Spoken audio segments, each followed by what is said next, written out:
Ladies and gentlemen, welcome to the Ambassador's Lounge. The US under Donald Trump's second administration is seemingly retreating from the European continent, thus straining a relationship that has been there for decades and which has solidified over a period of time and which acted as a bedrock of European security and defense. Decoupling and disengaging US and EU was once regarded as a dystopian fantasy, but now no more. Under Trump too, unimaginable things are happening. Through a series of fast-moving shock and awe announcements, Donald Trump has withdrawn from Paris Climate Agreement, World Health Organization, UN Human Rights Council. He has blamed Ukraine for war with Russia and initiated bilateral talks with Russia on Ukraine, excluding Ukraine and European Union. He has threatened to use force to annex Greenland and stressed on Europe to take responsibility for its defense. He has imposed new tariffs on European steel, EU steel and aluminum products. British Prime Minister Starmer has called it as a crossroads in history, a defining moment in history. Ladies and gentlemen, the European leaders are struggling to reimagine and reinvent European security architecture. The EU President, Ursula von der Leyen, has come up with €8 billion Rearm Europe initiative. This envisages increased in defense spending by the member states. Not all member states are happy about it, particularly Slovakia and Hungary. But this division still persists. Now, the question is, what is the future of US-EU relations? Will Europe unite to provide collective security to the 27 member states? These are the questions which I will be asking to my panelists.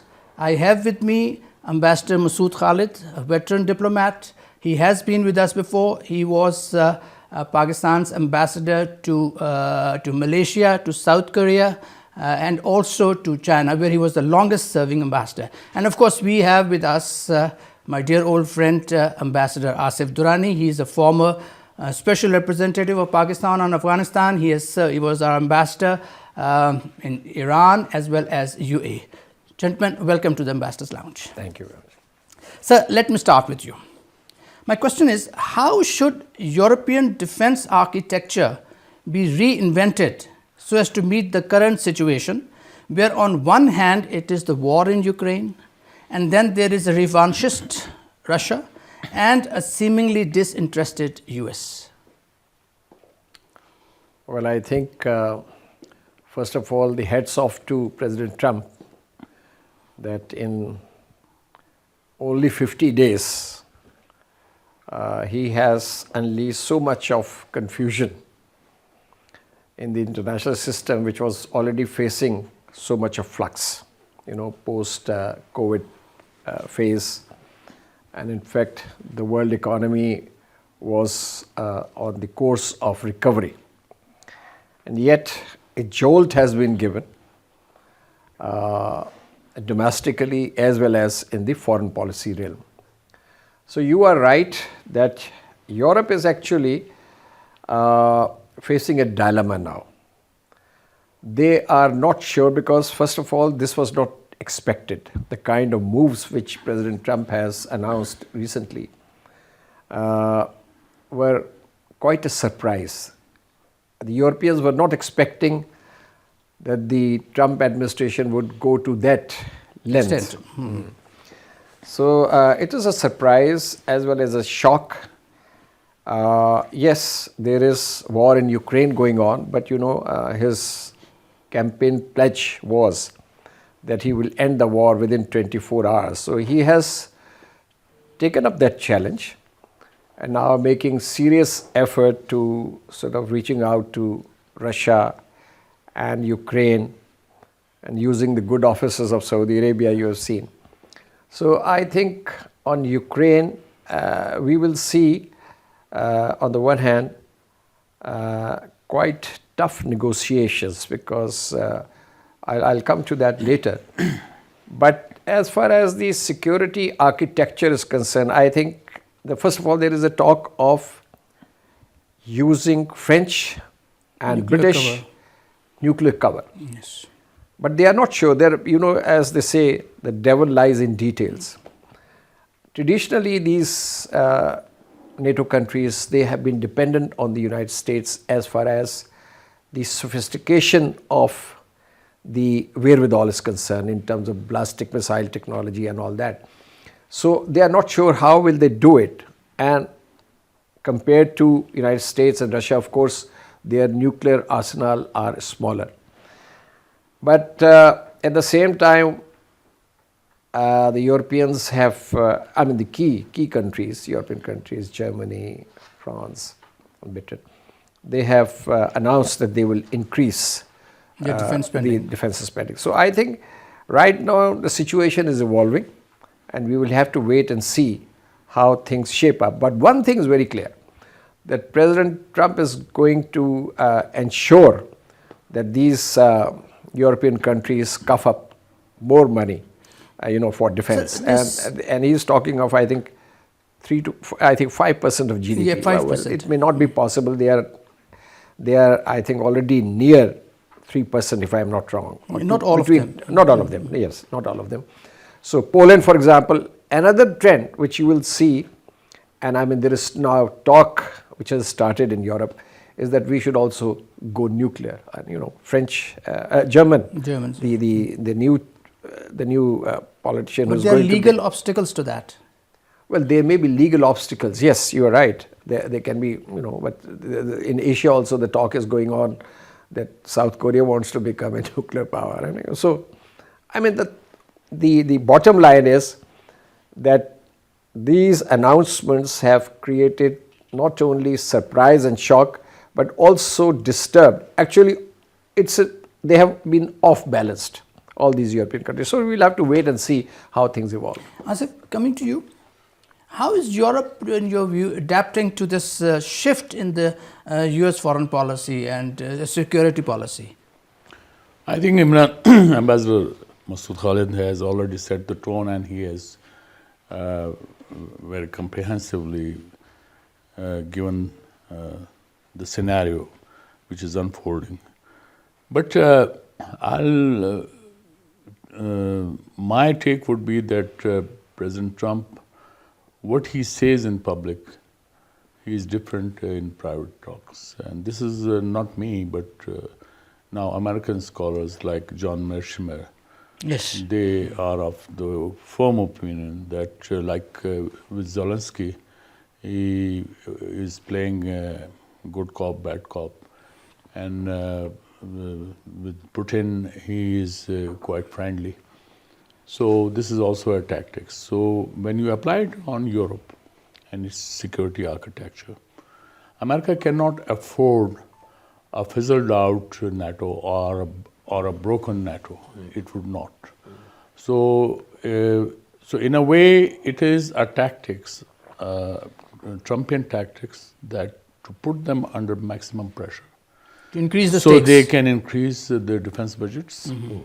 And this would ultimately, this is going to ultimately benefit the military-industrial complex. And that is nowhere except that it is the United States. When Trump asks Zelensky that you owe us $300 billion, what is that?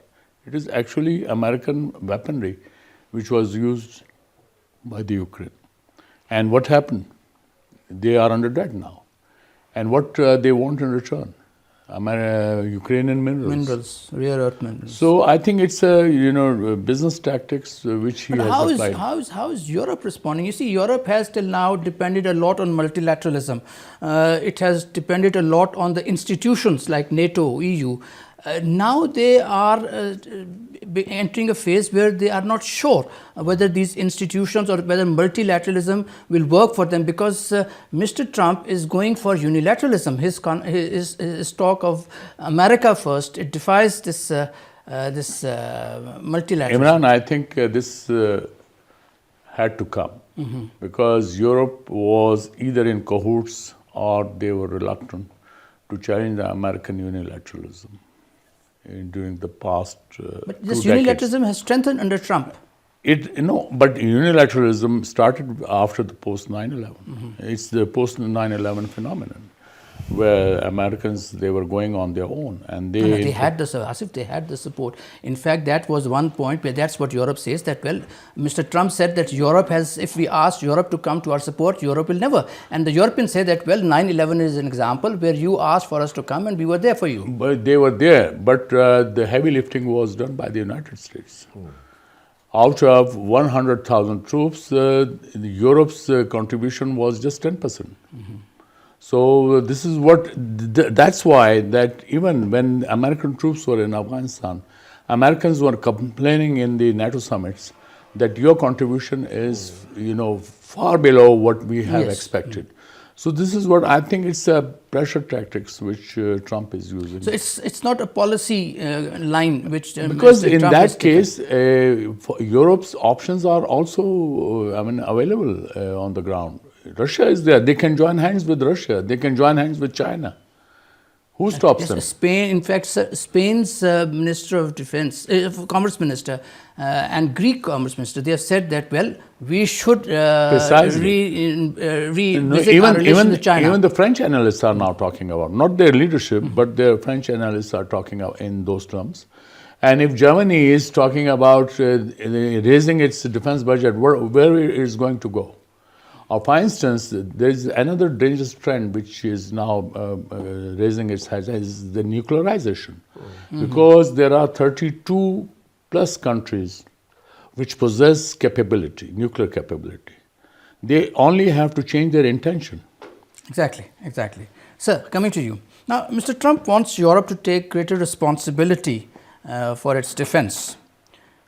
This was apparently long overdue. But Trump's combative tone, which we see, it will or it can leave a lasting scar on this transatlantic relationship. How will Europe unify its security strategies, particularly in light of Ukraine war and Mr. Trump's threat to annex Greenland, even if he has to use force?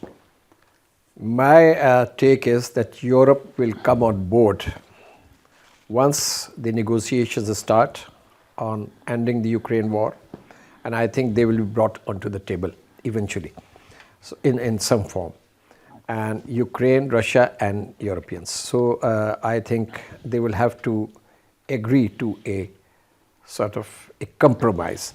But compromise as far as Ukraine war is concerned, my own take is that it is Russia is going to, gain in terms of eventual. That's why Mr. Putin has today given a statement that yes, we are prepared to talk about the ceasefire, but then there are many issues which need to be discussed with Ukraine. So let's see. As far as European defense and security architecture is concerned, you see, this is not a policy which is emanating from Washington. This is, as Ambassador Durrani said, diatribe, hyping up the issues, as well as typical pressure tactics and coercion. In order, it is not necessary what is being said by President Trump is going to happen the way he expects or the way he wants. Of course, it's not going to be like that. So, but he wants to put maximum pressure on his partners, allies, to sort of, come to what he thinks the design of, design should be.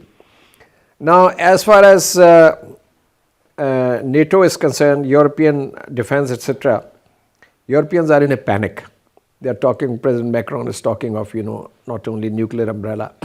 He's also talking of that Germans also, that Europeans should themselves mobilize their resources to create a force and look after our own security, number one. So I think President Trump is going to, gimmickry is also needed here. So I think 20,000 troops, which American troops were sent after Ukraine war, I think in the first phase they are going to be withdrawn. So that in order to bring more pressure on the Europeans, cough up more money, spend more money on your defense. So this kind of thing will evolve, it will take time, but in a way it's good that the Europeans will come up, spending more, but they are, that the European economies are facing a lot of pressure. Immigration problems, and their economies are under pressure due to this Ukraine war.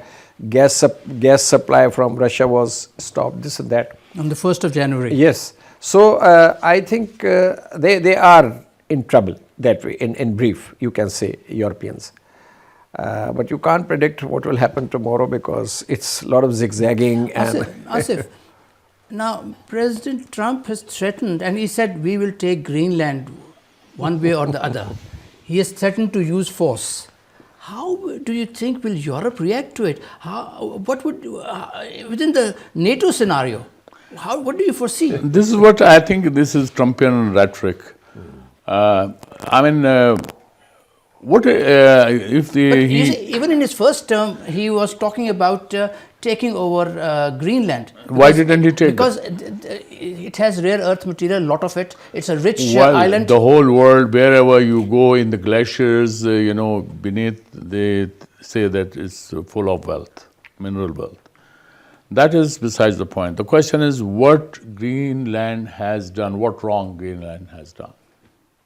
That calls for American occupation of Greenland or Canada. Basically, Mr. Trump is concerned that US and Russia, they are also interested in Greenland, and it's China and Russia, they are also interested in Greenland, and he is concerned that they may take advantage of his presence. But then, having said that, US already has a considerable base forces there in Greenland, and they manage everything. They are already there. I mean, the question is what reaction have you seen the Greenland's reaction? Yeah, of course. So I mean, this is not going to happen like that or so smoothly for Mr. Trump. As I said earlier, how would it impact he's NATO? using rhetoric. Okay, how will it, if he does embark on such an misadventure rather? I think Greenland is not a member of NATO, right? It's not a member, but sorry, Denmark is therefore. Article 5 does not. Cannot be invoked here. Listen, but Denmark is. Denmark is. So and it comes under Denmark. But they are seeking independence. But they still do not have an independence. I think that would spell disaster for the world peace. We should have no illusions about that, because in that case, then there will be a collapse of the UN system if it does not stand by that. And then it is going to be a collapse of European system also, and the European security architecture, how they are going to defend Europe as a whole, because they they think they are the custodians of entire Europe, entire European continent. So where would be their responsibility? And would NATO would still exist, or it would in fact fizzle out like Warsaw Pact had? We saw the Warsaw Pact's fate. I still insist. I tend to that Trump actually, he is also known to be a president who did not initiate war in his first stint. Yes. And he on Ukraine, he is actually forcing Ukraine to agree to a ceasefire. Of course, Russia will have the upper hand, there's no doubt about it. The areas which Russia has captured are not going to be back with with Ukraine. That would be, you can say, a victor's agreement, they will come, and Russia would be a victor. But at the same time, if Trump succeeds in winning Putin's favor, then there are chances that they can move further, and then American analysts believe that perhaps they can wean Russia away from China. But I doubt about it. Yes, that's but I doubt about it. But rumor about that. Yeah, this is a debate. Yes, that's it's a hotly debate. debated. Yeah, exactly, so exactly. we right now ignore it, or we don't give credence to this claim. So what about Trump's own claim about having Greenland, or for that matter, Canada or Panama? Yes. So I think his rhetoric, he's famous for his rhetoric. Okay, Asif, staying with you, you are aware there are pre-existing internal divisions within the EU.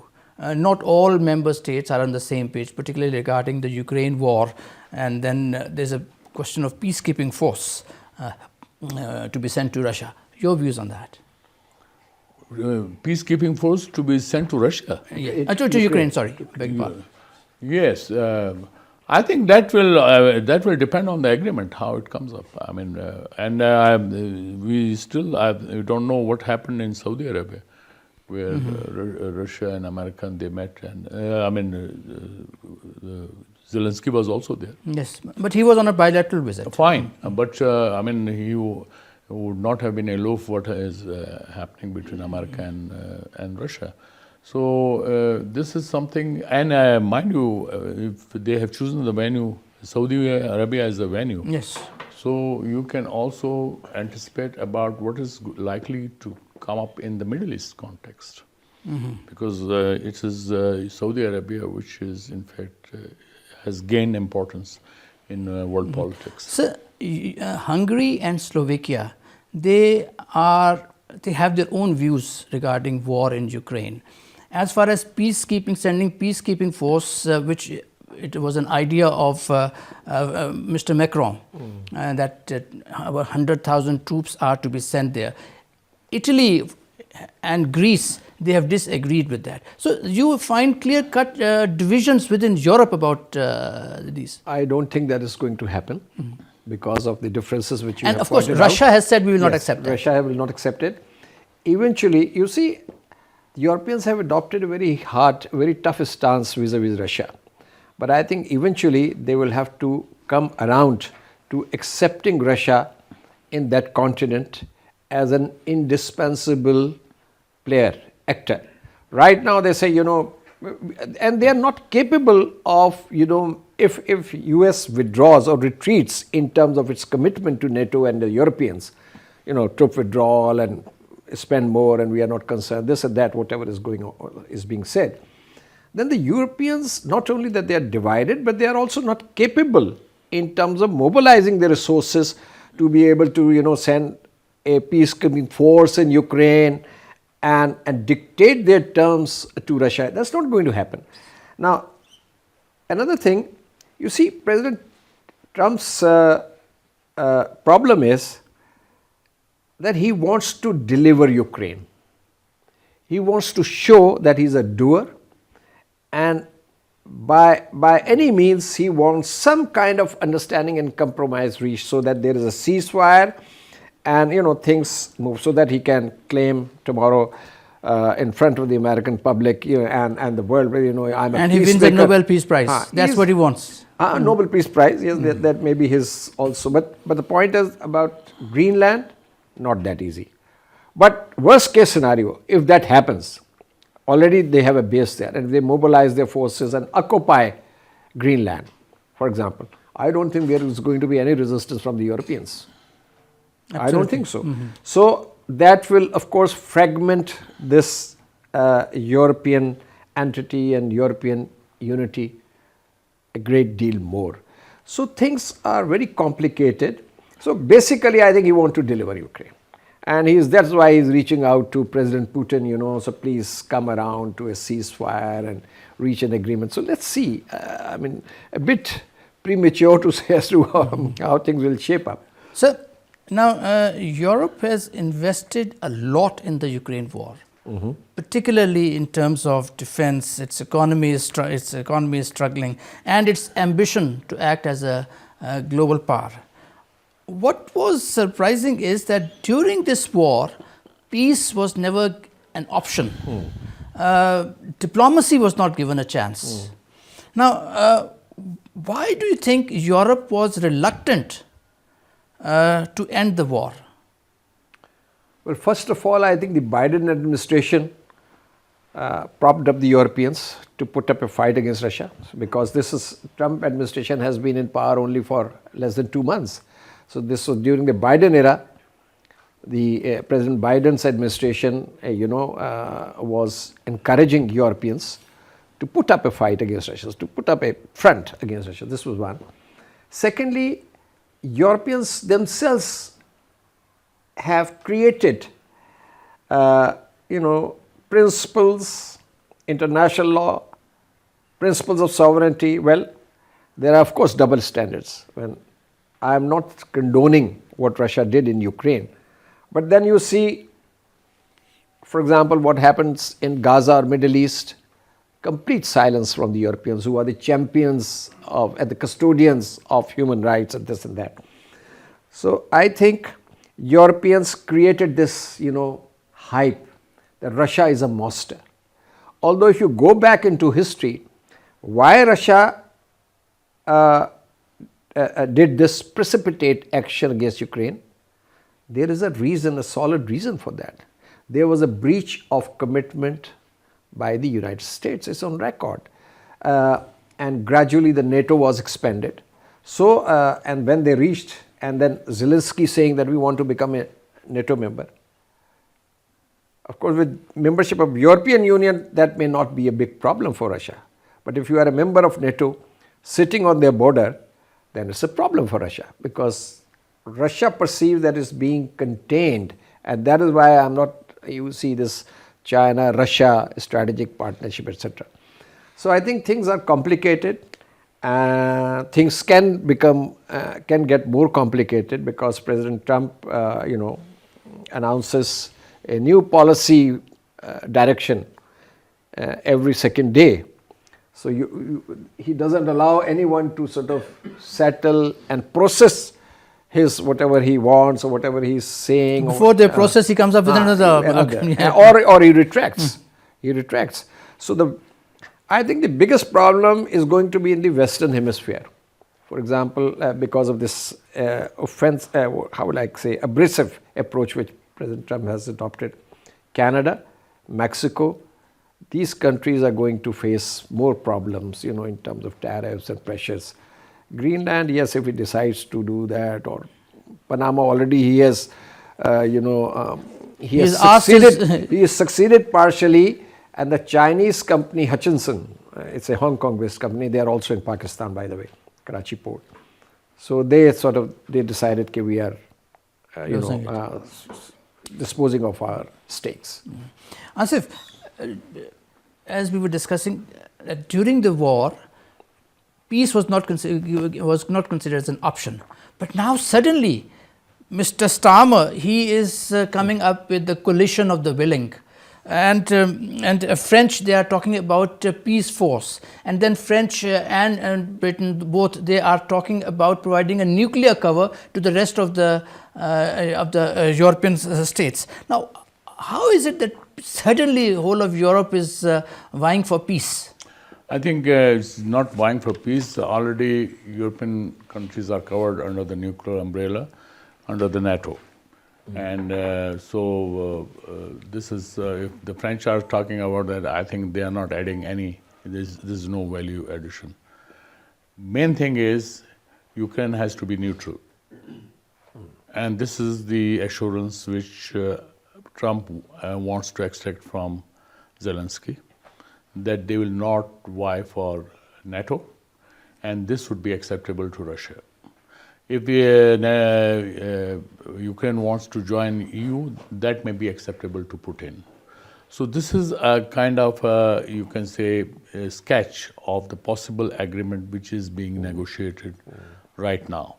And I think that would be a win-win situation. And here, I think there will be a face saving for the European countries also, because they have, I think, punched beyond their weight when it came to Ukraine. If they are claiming that they have spent almost $500 billion in Ukraine in sustaining the war during the more than 2.5 years. America says they have spent $300 billion. And now, they have opened the accounts. That that's a separate topic. Yeah. That where has all that money gone? Yeah. Even Mr. Zelensky is not sure where that all that money is gone. So this is the Mr. Trump wants an audit of that. No, but the question is, this is the military-industrial complex which actually benefited from this whole drama. And the ultimate victims were the Ukrainian and Russian people. They were killed. They were killed. Country destroyed. Yeah. So here, I think Europeans have also, and then Trump's threat to NATO and European countries. I think it should work. This is my view, that it should work, because other options are actually quite disastrous for the Europe and for even Russia. For the world as well. Yeah. Sir, the president of the EU Commission, Ursula von der Leyen, she has come up with an initiative. It's a 800 billion euro Rearm Europe initiative. It would come at the cost of public welfare, and it envisages increased of 1.5% defense budget. Do you think it's a wise move, or it's just a move in panic? It's a move in panic, definitely. And you see what has happened. Europeans are quite fearful that if American commitment becomes so, loose and wavers, because as part of NATO, Europeans have always enjoyed the American nuclear umbrella and nuclear protection. It's a collective security system.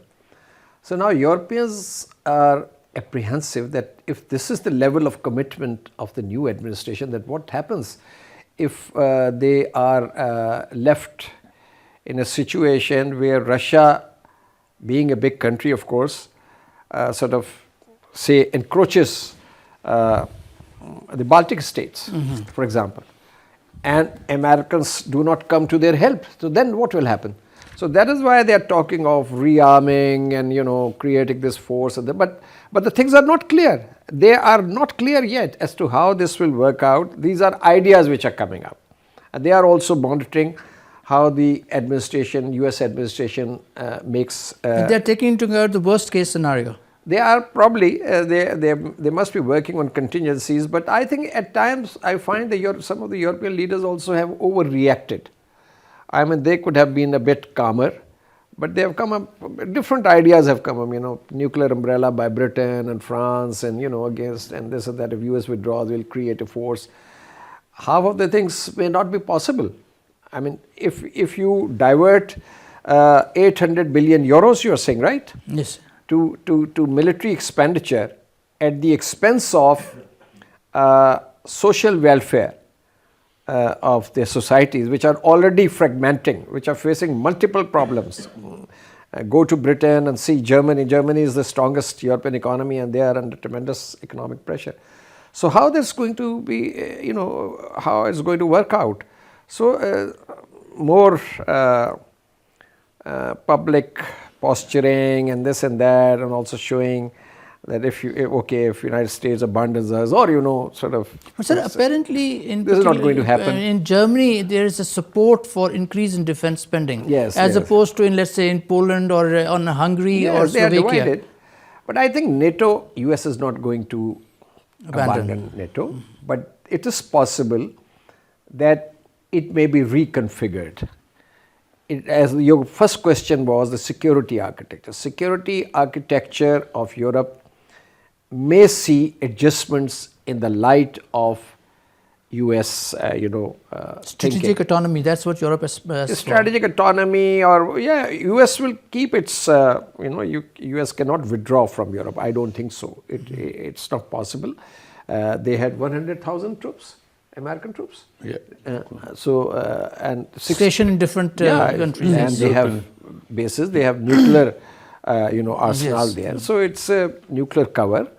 So I don't think even the foolest of US president would take a decision to completely make a retreat from Europe. So I think there's going to be a new framework, a new paradigm of European, where Europeans will be spending more on their defense and security, while US will continue to be an overall sort of protector. This kind of. Asif, now keeping with the logic of geography, Europe has to live with Russia.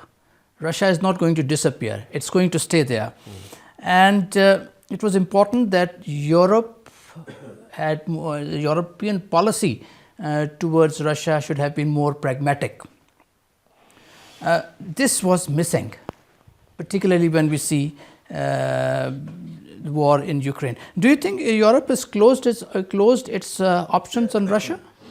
I don't think so, because if you within the EU you see dissenting voices like Hungary and Slovakia, Poland, even Poland, they are not fully on board, and they are now seething under pressure because over 1.5 million Ukrainians are on the Polish soil, and then don't forget the 1,000-pound gorilla in the room.